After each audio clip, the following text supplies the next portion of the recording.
नमस्कार बच्चों, मैं निधि कुमारी माँ शारदे कोचिंग सेंटर की तरफ से आप सबों का हार्दिक अभिनंदन करती हूँ। चलिए बच्चों, आज हम लोग मंगलम पाठ के ऑब्जेक्टिव को हल करेंगे। फर्स्ट नंबर ऑब्जेक्टिव है, उपनिषद के रचनाकार कौन है। तो उपनिषद के जो रचनाकार है वो महर्षि वेदव्यास है। कौन है? महर्षि वेदव्यास। फिर है मंगलम पाठ के रचनाकार कौन है। तो मंगलम पाठ के जो रचनाकार है कौन है? महर्षि वेदव्यास। फिर हम मंगलम पाठ में कितने मंत्र संकलित है। तो मंगलम पाठ में 5 मंत्र संकलित है। कितने? 5। फिर अणु से छोटा कौन है। तो अणु से छोटा कौन है? आत्मा। आप लोग पढ़े थे कि अणु से अणु और महान से महान कौन है? आत्मा। फिर किसकी जय होती है। किसकी जय होती है? सत्य की। बहती नदी कहाँ मिलती है? समुद्र में। जंतु के हृदय रूपी गुफा में क्या स्थित है? तत्व। ब्रह्मा को प्राप्त करने के विषय में बतलाया गया है।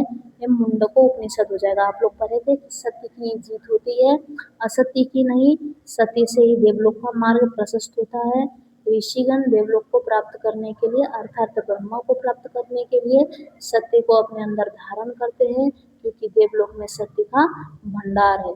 तो ये जो बताया गया है वो मुंडको उपनिषद में ही बतलाया गया है।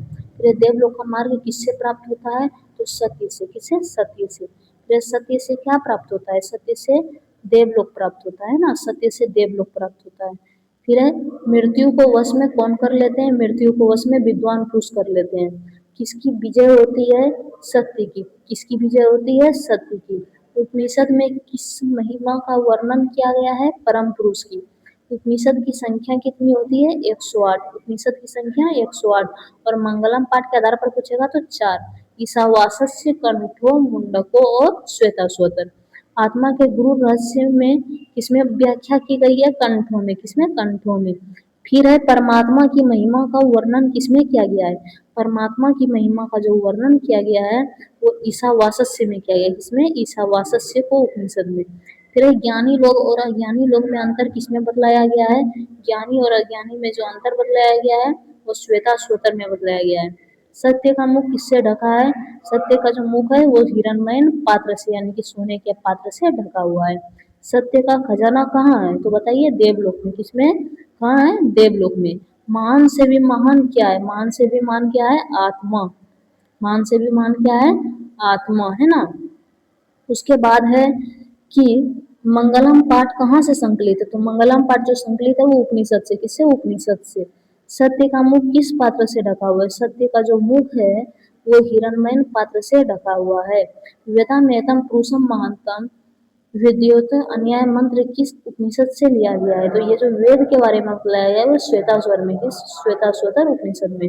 फिर अपना नाम और रूप को छोड़कर नदी कहाँ विलीन हो जाती है? तो समुद्र में। कहाँ? समुद्र में, है ना। समुद्र में। फिर है समुद्र में होगा।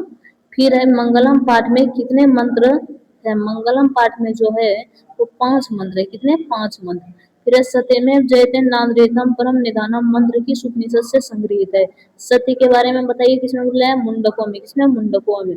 अनोर अन्यान महतो मह्याम आत्मना मंत्र किस उपनिषद से संग्रहित है? तो ये हो जाएगा आपका कंठोपनिषद। कौन उपनिषद? कंठो, क्योंकि इसमें आत्मा के बारे में बताया गया है। सूक्ष्म से भी सूक्ष्मतर क्या है? तो बताइए सूक्ष्म से भी सूक्ष्म क्या है? आत्मा। यह संपूर्ण संसार किसके द्वारा अनुशासित है? यह संपूर्ण जो संसार है वो परमात्मा के द्वारा अनुशासित है। किसके द्वारा? परमात्मा के द्वारा, भगवान के द्वारा। फिर किसकी विजय नहीं होती है? तो बताइए असत्य की। किसकी? असत्य की। सत्य की जीत होती है, असत्य की नहीं। Thank you. अगर यह वीडियो पसंद आई हो तो हमारे चैनल को लाइक करें, सब्सक्राइब करें और इसको अधिक से अधिक शेयर करें।